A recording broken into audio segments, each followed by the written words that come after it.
First time since 2014, Samsung has officially revealed two new Galaxy Notes, the Note 10 and the Note 10 Plus. But before we go any further, I think we need to talk about these names. They make it sound like we're getting a Galaxy Note and a bigger Galaxy Note, but that doesn't actually feel right to me.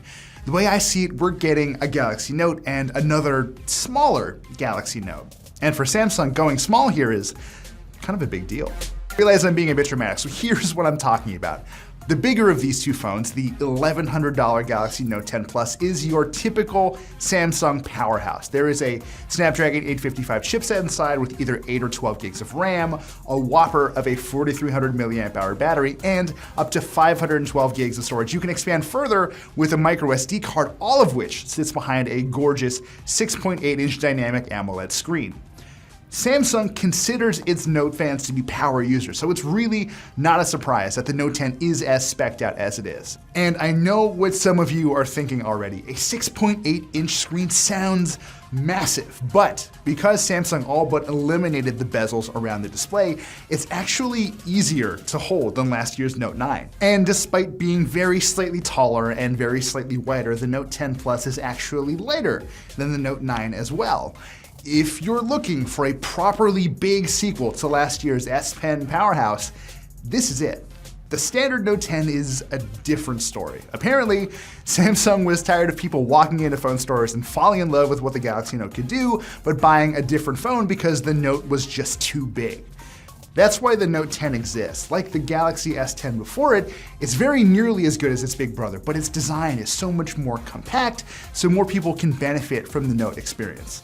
That means we are working with a smaller 6.3-inch AMOLED screen, a 3,500 milliamp hour battery, and specs that have also been slightly dialed down.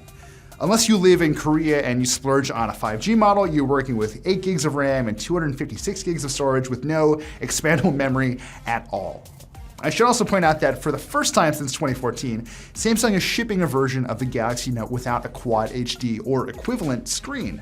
The Note 10 only runs at Full HD, and all of this taken together is not an insignificant number of compromises, especially when you consider the Note 10 is not that much cheaper than the Plus. Its starting price is $950. So, are these trade-offs worth it? Well, I'll put it this way. They'd be more worth it if the phone cost $100 less, but this smaller design feels so good that I wouldn't be surprised at all if the compact Note outsells the big one. Then again, I'm the kind of person who really liked the tiny Galaxy S10e, but even if I put that bias aside, the small Note 10 design feels honestly really kind of special. Well done, Samsung. No matter which version of the Note appeals to you though, you're largely getting the same experience. Both have been designed and built really well, this time with a focus on symmetry. You can see that in the sort of center-mounted cutout in the screen for that front-facing camera. Speaking of cutting, Samsung also trimmed a few extra bits in the Note 10 series. Do you remember the Bixby button, that one that you probably mashed all the time by accident? It is gone. If you really, for some reason, want to talk to Bixby, you can either use voice commands or set the phone up so that a double click of the power button launches it. For better or worse, the headphone jack is also gone. Also, Samsung can make these phones thinner and fit some big batteries inside. Whether or not that's a bad thing is kind of personal preference, so I'll just let you all debate about that in the comments. Of course, a Galaxy Note wouldn't be a Galaxy Note without the S Pen. Last year, Samsung turned the stylus into a Bluetooth remote. This year, it's kind of a Bluetooth magic wand. All of those leaks were spot on. If you hold the S Pen's button in the air and wave the thing around, you can perform specific actions like switching between the front and rear cameras and even zooming in on your subject. We tried a few of these, and some of them were much better than others. Flicking up and down to jump between the cameras worked pretty well, but to zoom, you have to draw a C in the air and let go of the S Pen button once you've zoomed in enough. The problem is getting that timing down is actually really tricky, to the point where I could see some people getting really frustrated and never really trying this again. I should also say that the first few times I tried this gesture, the Note didn't seem to realize what I was doing at all, so it took a 50-photo burst instead. For now, Air Actions only work with first-party apps, but Samsung has made a software development kit available to companies who might want to give their apps a little Wingardium Leviosa flair. Honestly though, I can't imagine too many people will actually bother with this gimmick, and that's perfectly fine by me. Speaking of gimmicks, you can also use the S Pen to draw what Samsung calls AR doodles, which are exactly what they sound like. If you draw a cactus on your desk, it'll stay there even as you use the Note's camera to look around the room. And yes, you can use it to draw weird stuff on other people, which will persist even as they move around. It's a neat show of Samsung's AR talent, but also kinda dumb. But you know, it's cute dumb, not like AR emoji, which were horrifying dumb. Thankfully, a few other S Pen tricks worked a lot better. From the moment you start writing on the Note with the S Pen, the phone interprets your words and indexes them so you can search for specific things. With the help of that handy neural processing unit as part of the 855, you can also transcribe your handwritten notes to text with decent and sometimes surprisingly good accuracy, but I wouldn't rely on it heavily. You can also export them as Word docs and PDFs. Working in these file formats gets a little easier when you're using a bigger screen, so Samsung's updates to DeX will really seem helpful to some people. Unlike before, when you had to connect the phone directly to a monitor, you can now plug it directly into a Windows or a Mac machine and run the desktop DeX interface right there. It's a pretty cool idea in theory, but it's one that doesn't always seem that helpful since it kind of requires you to have an actual computer to be right there in front of you anyway. Why not just work on that? At the very least, it does make dragging and dropping files from your phone to your computer pretty easy, and I could see people who work in public spaces on public computers being able to take their stuff, work on DeX, and take it all with them when they go. There are some things that Samsung hardly changed at all, like the triple camera system around the back. It's basically very similar to what we saw in the S10 and the S10 Plus. There's a wide, ultra-wide, and telephoto camera in both versions of the Note 10. They all shoot at the same resolution as before.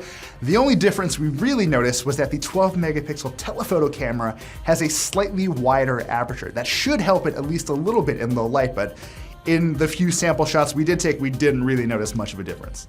Samsung's cameras did get a bit of a boost when it comes to video though. A live focus mode makes it really easy to shoot bokeh-filled video of people just kind of dancing around in front of you, and a new feature called Zoom In Microphone uses multiple mics in the device to target the audio coming from your subject and sort of minimize everything else. And for all you creators out there, Samsung cooked up an improved video editing app so you can take all of that live focus video and zoomed in audio and whip up proper productions with the help of the S Pen. We have tried a lot of the S10's new features, and we liked most of them. There are some that we haven't gotten to test yet, like one that allows you to install some software on your PC and basically stream any game you have installed onto your Note. It sounds a little too good to be true, but we'll just have to wait and see what's up there. And then there's 5G. In the US, and for a little while anyway, Samsung will sell a 5G-friendly version of the Note 10 Plus exclusively through Verizon, which is a great opportunity for me to re-mention that Verizon is our parent company, but we here at Engadget do not care what carrier you use as long as you're happy with it. Anyway, the rest of the carriers will start to sell their own 5G models as soon as Verizon's annoying exclusivity deal is over, but for now, it seems like 5G is going to be exclusive to that bigger Galaxy Note. And this is interesting. It's not because Samsung thinks squeezing 5G into a smaller phone is a bad idea or that it might do a number on those smaller batteries. In certain regions, the smaller Note 10 will be available with 5G support. The device already exists. Samsung just didn't want to sell it here. For now, anyway. After spending some time with both of these phones, I'm honestly a little torn. I can't help but be drawn to the absurd power and the big screen of the Note 10, and I know I probably sound repetitive, but the smaller Note 10's design feels so good.